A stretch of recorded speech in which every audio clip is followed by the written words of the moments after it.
Welcome to Movie Extra. Today I will show you a movie titled, Backroads. Be sure to watch the full video for the great storyline. The movie begins and we're shown a twisted family, where the siblings can do whatever they want to survive. In 1993 Pennsylvania, their mother Bonnie Altmaier, killed their abusive father. And after the death of their abusive father, the siblings turned on to each other for comfort and ended up doing something they never should have. Since she is sent to jail for the murder, Harley, the eldest son of the family, now has to take care of his three little sisters, 16-year-old Amber, 12-year-old Misty, and 6-year-old Jody. Harley wants to go to college to complete his education. But since he also has to take care of his sisters, he works dead-end jobs to pay the bills and raise his siblings. Today he has a night shift, so he asks Amber to look after Misty and Jody. But Amber refuses, saying that she has a date with a guy. On top of that, she also insults Harley by telling him that you don't deserve happiness in life. Harley doesn't mind and goes to have dinner with Misty and Jody. He then leaves for work at a local supermarket. There he meets Callie Mercer, an older married woman, who lives nearby.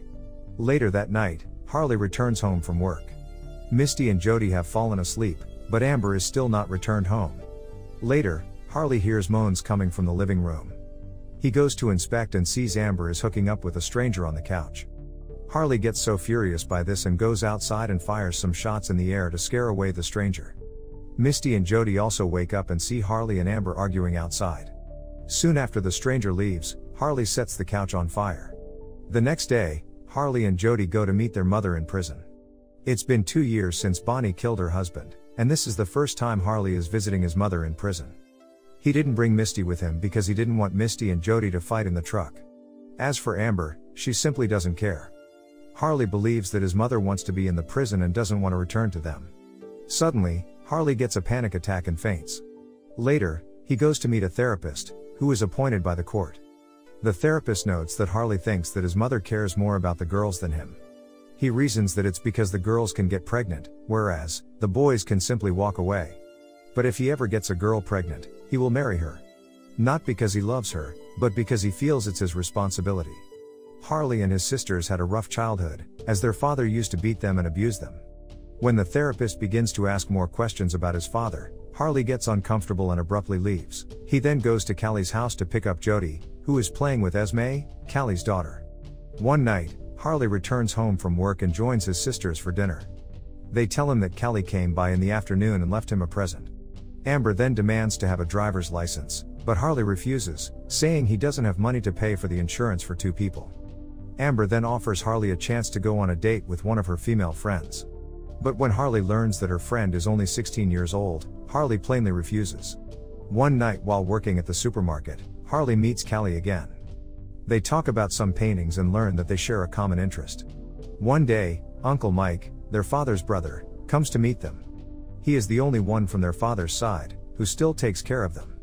The rest of the relatives have severed all connections with them, as they hate Bonnie. One night, Harley wakes up in the middle of the night and goes straight to Callie's house. He is having another anxiety attack and can't breathe properly. He walks into the woods and Callie goes after him. Callie tries to comfort Harley, but he then takes off his clothes and hook up with her in the woods.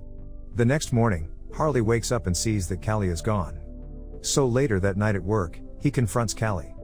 She apologizes to him for leaving like that and says that they shouldn't have made it. But since she also wants to help Harley in any way possible, she invites him to come to her house after work, as her husband is out of town. So after finishing his work, Harley goes straight to Callie's house. Since Callie wants to help Harley both emotionally and physically, she decides to mate with him again.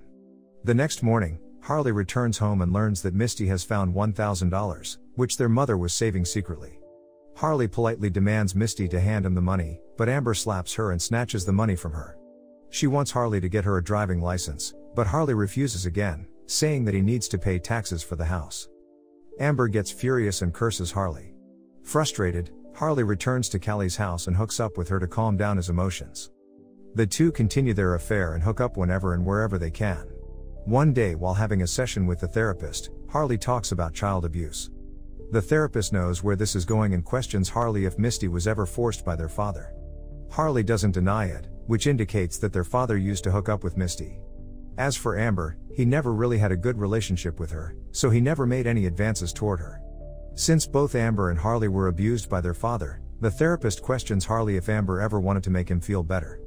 Harley gets uncomfortable with the question and abruptly leaves. When he returns home, he learns that Amber is moving out to live with her new boyfriend. He tries to stop Amber, but she is in no mood to listen to him and leaves with her new boyfriend. Later, Harley asks Jody what happened in his absence that Amber decided to leave all of a sudden. Jody reveals that she heard Amber and Misty argued about something about Harley, after which Amber got really mad. Jody further says that she found a blood-stained cloth of Misty was buried in the forest, which she was wearing the day their father was killed. Harley realizes that that day, Misty was with their father and mother. He deduces that since their father was forcefully hooking up with Misty, she shot him dead that day. To prevent her from getting arrested, Bonnie must have taken the blame and got arrested instead. So the next day, Harley goes to meet his mother. He tells her everything that happened in the past few days. Harley then asks her why she protected Misty and took the blame for the murder. He believes that Bonnie doesn't love them and wants to stay in the prison. But Bonnie reveals that Misty never shot their father. Instead, Misty was trying to kill her and their father got in the way. Misty was jealous of Bonnie and she wanted to be the only girl in her father's life. She was in love with her father and thought that the earlier abuse by her father was an expression of love. Harley is devastated by this revelation, as he had no idea there was so much going on behind his back. Later that night, he goes to Callie's house to hook up with her again. But Callie tells him that he can't just come to her house whenever he wants, especially when her husband is around. She doesn't want to destroy her marriage life by trying to make a 19-year-old boy feel good. One night, Amber goes to meet Harley at the supermarket and tells him that she is moving in permanently with her new boyfriend. Harley notices the bruise on her eye and asks her if she is moving out because her boyfriend hits her. He also asks Amber if she will stay if he hits her too. Amber gets happy and asks Harley if he wants her to stay, to which Harley says yes. So Amber breaks up with her boyfriend and leaves for home with Harley. The next morning, when Harley wakes up, he sees Amber lying next to him in her undergarments and is horrified. Amber tries to get close to him, but Harley pushes her away and leaves the room. It is revealed that Harley and Amber hooked up last night, as Harley thought that he was hooking up with Callie. Amber screams out loud that Callie doesn't love him, not the way she loves him. Harley is horrified by the incident and goes straight to the therapist. He reveals that Amber used to touch him when they were kids. She would come into his bed and touch his big rod as she was afraid of their father. But Harley let her stay because he too was afraid of him. The therapist explains that there is nothing wrong with him or Amber. They were just reacting to abuse by turning to each other for comfort. When Harley returns home, Misty tells him that she heard his fight with Amber. Misty says that she doesn't care what happens between Amber and Harley, as they all are the same. She further says that their father never loved her, not the way he loved their mother. She wanted to take their mother's place, as their father never hit their mother. So she thought that if she gives him what he wants, he wouldn't have abused her. Later, Harley goes to meet Callie in the woods but is horrified to find her dead body. It turns out that Amber shot her dead using Harley's rifle. She was jealous of Callie and feared that she would take Harley away from her. She just wanted Harley to take care of her like he always did since they were children. Later, Harley turns himself in for the murder of Callie to protect Amber. The interrogator doubts Harley's statement and doesn't believe that he killed Callie. But Harley repeats his statement and asks the interrogator to send him to jail. At first, Harley never wanted to take care of his sisters and blamed his parents for the condition they were in.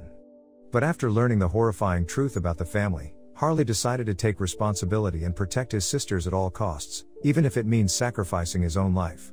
As for Judy, Misty, and Amber, move in with Uncle Mike, who now becomes the legal guardian of the kids. The end. Thank you for watching. Subscribe and leave a like if you'd like to see more videos like this.